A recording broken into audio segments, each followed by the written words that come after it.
Yeah, that was pretty cheesy.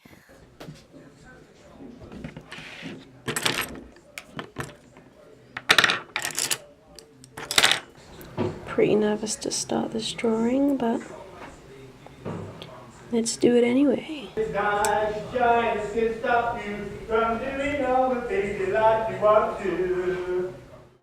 Hello lovelies, and welcome to a very simple updated Kuretake review. This will be based off of my personal experience of using them off and on since I got them a year ago. Nothing too in-depth, but an update nonetheless. I will be doing this while you guys watch me paint Umbrella Academy Fannart, which is what got me inspired and excited to paint again. So, woo, yay!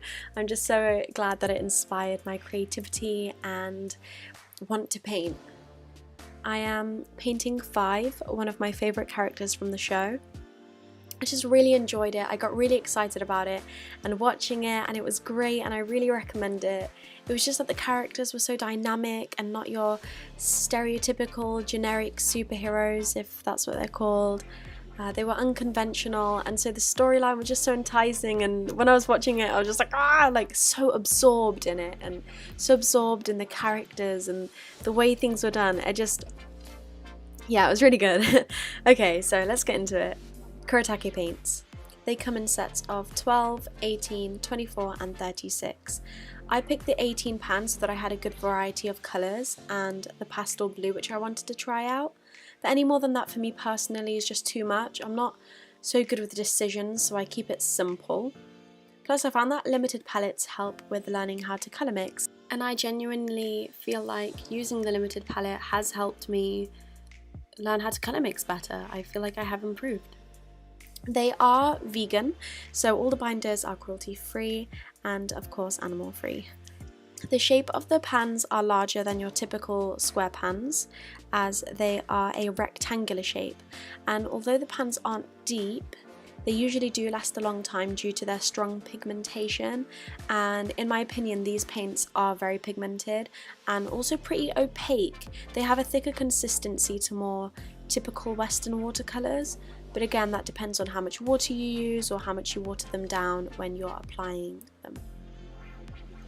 I sometimes like to use its thicker consistency to my advantage when I'm layering or adding specific details if I want them to pop that little bit more. It may be good for some of you guys to note that Kuretake paints are not matte. If the layer that you apply is on the thicker side, then it will dry with a sheen, as it's got this shine to it. It's up to your personal liking whether you do or you don't mind that. I personally don't mind it so much. Sometimes when I'm taking photos, obviously the sheen is there, but you know, that's easily workaroundable for me, so it doesn't bother me at all. It doesn't affect how I like the finished piece, so again, that's personal to you. These paints are also very forgiving as they lift very easily and aren't really staining. So perhaps if you're not used to them, then they lift like too easily. When I first tried them a year ago, I struggled as I kept lifting up the bottom layer whilst trying to apply another one on top. But now that I have become accustomed to how they work, they are easily controllable and layering hasn't been a problem like at all.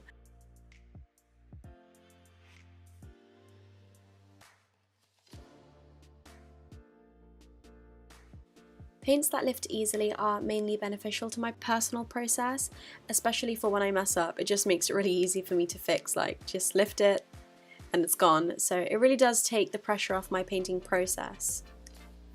Also, as you guys can see, I've used a lot of layers for this piece and it wasn't a struggle or a problem at all. I'm still able to layer just exactly how I wanted to with as many layers as I want. I got asked how I find working with Kuretake paints and my thoughts on using them. I'd say that I feel really comfortable using them. I'm happy with the colours available, how easily they mix and blend together. They are easy to activate, they are bright and just generally enjoyable to use. And I also got asked if Kuretake is my go-to paint for watercolour paintings. At the moment, yes. As apart from my Daniel Smith's dot chart, they are my only watercolour paints and my only watercolour palette. There are 238 dots on the Daniel Smith's dot chart and there's just too many to pick from, and I guess it is generally for testing purposes. So I like to stick with my 18 pan Kuretake palette. I like to keep it simple, not too overwhelming with so much choice, and I don't even use all of my 18 colours to their full potential. Like, I stick with even more limited colours within my limited palette. So I feel like though if I did have a Daniel Smith palette, I'd really like it, and I would actually like to buy some new watercolours, but I just can't decide on a new brand or like what colours I'd like to get from that brand. So for now I'm using my Kuratake paints, and that is good enough for me. I took the reference myself, so that's the Netflix loading. So I do enjoy using them. They're really easy, they're bright, they're vibrant, they layer well.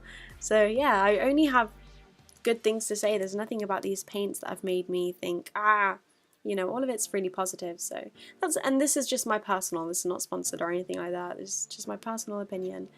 And that is it. That is my really very simple and basic update. If there's anything else you guys would like to know, let me know in the comments below, and I'll be sure to get back to you on them. I think I covered everything, and so yeah, that's all in the Kuretake. So that was the end of the review, but it's not the end of the voiceover, as I have a few more things I'd like to say. By the way, I always feel like whenever I do like a voiceover on like something specific, or you know, I was doing the review, I just feel like I come across like sounding so proper, like I'm trying to like make sure that all my words are coming out right, so I sound like really posh or whatever. But like in real life I'm just so chill, so I feel like it doesn't sound like me, but it is me. But anyway, that's beside the point. What I wanted to mention is that, as I said earlier in the video, this show, The Umbrella Academy, is what sparked my creativity again, because I just felt so drawn into it. I wanted to be able to kind of, I wanted to reflect my creativity. Like I wanted to, it's like wanting to be a part of something. So like I saw that, I thought it was amazing, I wanted to be a part of it, and so artistically I guess I wanted to paint it to be part of a creative process of this piece. Does that even make sense? I don't know if that makes sense, but basically, yeah. Another thing that helped me with my process though is just going back to my standard paper, my mixed media paper that I usually always used. Recently I've been using my Arches watercolor paper for my watercolor pieces, but I kind of just went back to the basics, went back to the materials that I felt most familiar with. I think that's really helped. I felt so much more in control working on this paper rather than the Arches one. I really like the Arches paper, like it's really good, no shade to the Arches paper. It's just the fact that I'm just so used to this paper, and I just felt so much more in control of the process. Yeah, it's nice. I'm kind of just working on this paper for now. It just helps me. It is my Daler-Rowney mixed media paper, and I think that just really helped me getting back into things.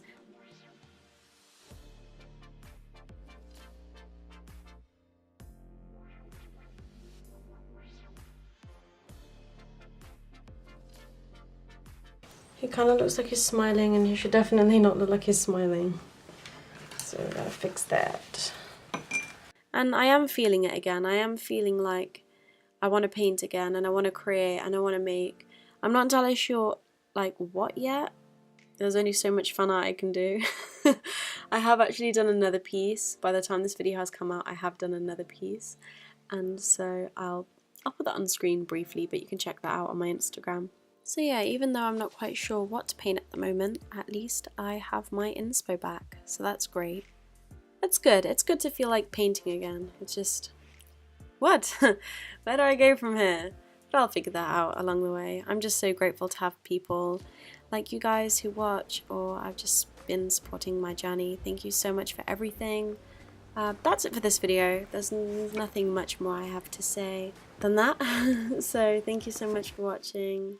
I really appreciate all of the love and support, and until next time, if you did like this video, I know pretty much every YouTuber says it, like, subscribe, blah da da da. As cliche as it all is, it really does help us as artists, as content makers, to help us grow our platform.